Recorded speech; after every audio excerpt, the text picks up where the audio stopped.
اس کا کوئی فائدہ نہیں، وہ پاک صاف نہیں ہو سکتا جب تک وہ شرک کی غلاظت پاک صاف نہ ہو جائے، چاہے وہ شرک ایک مچھر کے پر کے برابر کیوں نہ۔ اس شرک کی موجودگی میں ہر چیز فاسد ہے۔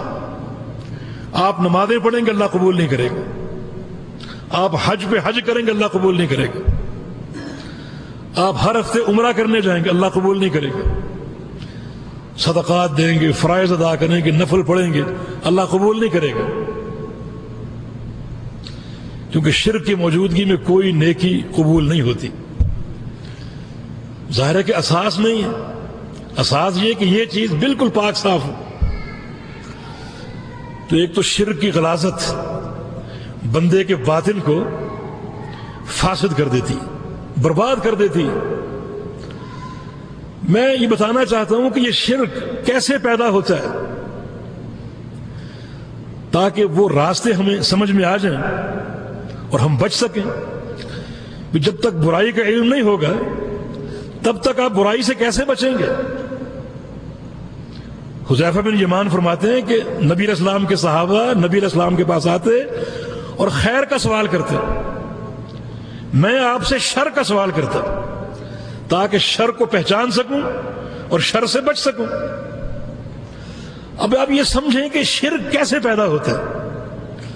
میرے بھائیوں، شرک انسان کے اندر 3 صورتوں سے پیدا ہوتا ہے۔ ان 3 میں سے کوئی ایک صورت بندہ اپنا لے، اختیار کر لے، تو اس میں شرک آ جائے۔ چاہے وہ صورت وہ مچھر کے پر کے برابر اختیار کرے یا ایک پہاڑ کے برابر اختیار کرے، دونوں برابر، دونوں ہولناک ہیں، دونوں خطرناک ہیں، دونوں تباہ کن ہیں۔ 3 صورتوں میں سے ایک صورت، ایک ہے اللہ کی ربوبیت میں شرک، اللہ تعالیٰ کی ربوبیت میں شرک۔ اس کا معنی یہ کہ عقیدہ یہ ہونا چاہیے کہ یہ پوری جو کائنات ہے، کائنات کی ہر چیز ہمیں دکھائی دے یا نہ دے، اس کا خالق اور مالک کون ہے؟ اللہ رب العزت، اللہ تبارک و تعالی۔ یہ ہے توحید ربوبیت، کہ یہ پوری کائنات اللہ کی مخلوق ہے، اور اس پوری کائنات پر امر، حکم اور آرڈر کس کا چلتا ہے؟ صرف اللہ رب العزت کا۔ جو تغیرات ہو رہے ہیں، تبدیلیاں ہو رہی ہیں، وہ کس کے امر سے ہو رہی ہیں؟ اللہ کے امر سے۔ کوئی غریب ہے تو کس کے حکم سے؟ اللہ کے حکم سے۔ کوئی مالدار ہے تو کس کے حکم سے؟ اللہ کے حکم سے۔ کوئی بیمار پڑتا ہے تو کیوں بیمار پڑتا ہے؟ اللہ کے امر سے۔ شفا کس کے حکم سے ملتی ہے؟ اللہ کے حکم سے۔ یہ ایک ذرہ، اس کا خالق کون ہے؟ اللہ رب العزت۔ یہ آسمان، ان کا خالق کون ہے؟ اللہ رب العزت۔ یہ عقیدہ ہونا چاہیے۔ اگر اللہ تعالیٰ کی خلق میں یا اس کے امر میں آپ نے کسی اور کو شریک کر لیا، کہ مثلا فلاں بابا جی اولاد دے سکتے ہیں، ایسے عقیدے موجود ہیں، فلاں بابا جی اولاد دے سکتے ہیں۔ ہمارے ہاں کچھ لوگ پھرتے ہیں چھوٹے سروں والے، ان کے سر چھوٹے چھوٹے ہوتے ہیں۔ مشہور یہ ہے کہ یہ بابا دولے شاہ کی پیداوار انہوں نے پیدا کی۔ سندھ میں ٹھٹھا کے قریب ایک قبر ہے، وہاں عورتیں آتی ہیں اور اس قبر والے کی شرمگاہ کو سجدہ کرتی۔ عقیدہ یہ ہے کہ یہ اولاد دینے پر قادر ہے۔ یہ شرک ہے۔ اللہ تعالیٰ کی خلق یا اس کے امر میں کسی کو شریک کر لو۔ بچہ بیمار ہو گیا، فلاں درگاہ پر لے کر چلو، فلاں بابا جی شفا دیں گے، یہ شرک ہے۔ یہ کیا ہے؟ یہ شرک فی ربوبیت، کہ یہ خلق و امر اللہ کا فرمان ہے، الا لہ الخلق والامر، کہ یہ پوری کائنات اللہ کی خلق ہے اور اس پوری کائنات پر اللہ کا امر چلتا ہے۔ اس خلق اور امر میں آپ اللہ کو اکیلا جانیں، یہ توحید ہے، اور اس خلق و امر میں کسی چیز میں آپ نے غیر اللہ کو شریک کر لیا، وہ شرک ہو جائے گا۔ خزانے کون دیتا ہے؟ اللہ تعالیٰ۔ اگر آپ کا عقیدہ یہ ہو کہ داتا جی خزانے دیتے، گنج بخش ہے، یہ اللہ کے امر میں شرک ہے۔ اگر کوئی مالدار ہے تو اللہ کے امر سے مالدار، خزانہ کسی کو ملا تو وہ اللہ کی دین ہے۔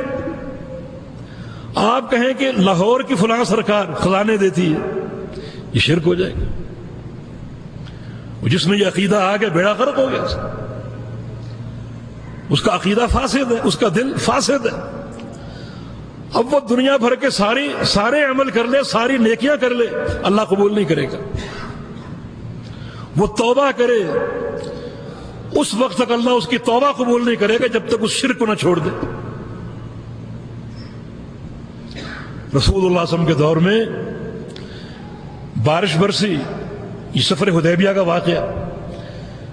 بعض لوگوں نے کہا یہ بارش فلاں ستارے کی دین ہے، حالانکہ اللہ کی نعمت، اللہ نے برسائی، انہوں نے اسے غیر اللہ کی طرف منسوب کر دیا۔ رسول اللہ صلی اللہ علیہ وسلم کو فرمانا کہ اللہ تعالیٰ نے مجھے وحی بھیج کر آگاہ کیا کہ جس نے یہ کہا ہے وہ سب کے سب کفر کی وادی میں داخل ہو گئے، وہ سب کافر ہو گئے۔ اصبح من عبادی مؤمن بی وکافر بی۔ اس ایک بارش نے برس کر کچھ بندوں کے ایمان تازہ کر دیے، اسی بارش نے کچھ بندوں کو کفر میں دھکیل دیا۔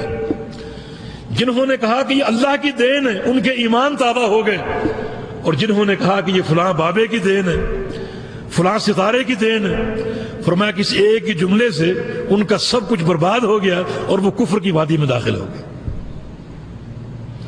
اب ہمارے ہاں جو عقیدے ہیں کہ فلاں مشکل کشا ہے، یہ اللہ کے امر میں شریک نہیں۔ مشکل کسی کو آ جائے تو ٹالنے والا کون ہے؟ اللہ رب العزت۔ ہم کہیں کہ فلاں مشکل کشا ہے، یہ اللہ کے امر میں شرک نہیں۔ ہم کہیں کہ فلاں بگڑی بنانے والا ہے، کسی کا کوئی معاملہ بگڑ جائے سنوارنے والا کون ہے؟ اللہ رب العزت۔ ہم کہیں کہ فلاں بگڑی بنانے والا ہے، فلاں حاجت روا ہے، یہ شرک نہیں۔ ہمارے میڈیا میں یہ نشر نہیں ہوتا کہ خواجہ نہ دے گا تو پھر کون دے گا؟ آپ سنتے ہیں خواجہ نہ دے گا تو پھر کون دے گا؟ کتنا گندا عقیدہ۔ ابو جہل کا عقیدہ یہ تھا کہ اللہ بھی دیتا ہے اور خواجہ بھی دیتا ہے۔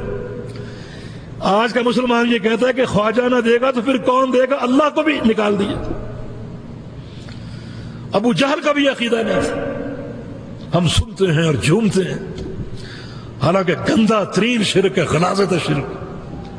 تو میرے بھائی پھر یہ قلب اور یہ باطن کیسے سنورے گا، کیسے پاک صاف ہوگا؟ اور وہ کامیابی جس کا ہم نے ذکر سنا، جس کو دین کامیابی کہتا ہے، وہ تو اسی نقطے پر موقوف ہے، قد افلح من تزکا، کہ کامیاب صرف وہ ہوا ہے جو اس کو پاک صاف کر لے، ہر قسم کی غلاظت سے، ہر قسم کی گندگی سے، ہر قسم کی میل کچیل سے، ہر قسم کی سیاہی سے اس کو پاک صاف کر لے۔ تو ایک تو شرک کی یہ صورت ہے۔ دوسری صورت میرے دوستو یہ ہے کہ اللہ تعالیٰ کی عبادت میں کسی کو شریک کر لیا جائے۔ اللہ تعالیٰ کی عبادت میں معبود کون ہے؟ عبادت کے لائق کون ہے؟ جو کلمہ پڑھ کر آپ مسلمان ہوتے ہیں وہ کلمہ کیا ہے؟ لا الہ الا اللہ محمد الرسول اللہ۔ لا الہ الا اللہ کا معنی کیا؟ کہ کوئی معبود نہیں ہے، کوئی معبود نہیں سوائے اللہ تعالیٰ کے۔ اور اگر آپ کسی کو معبود بنا لیں کہ فلاں معبود ہے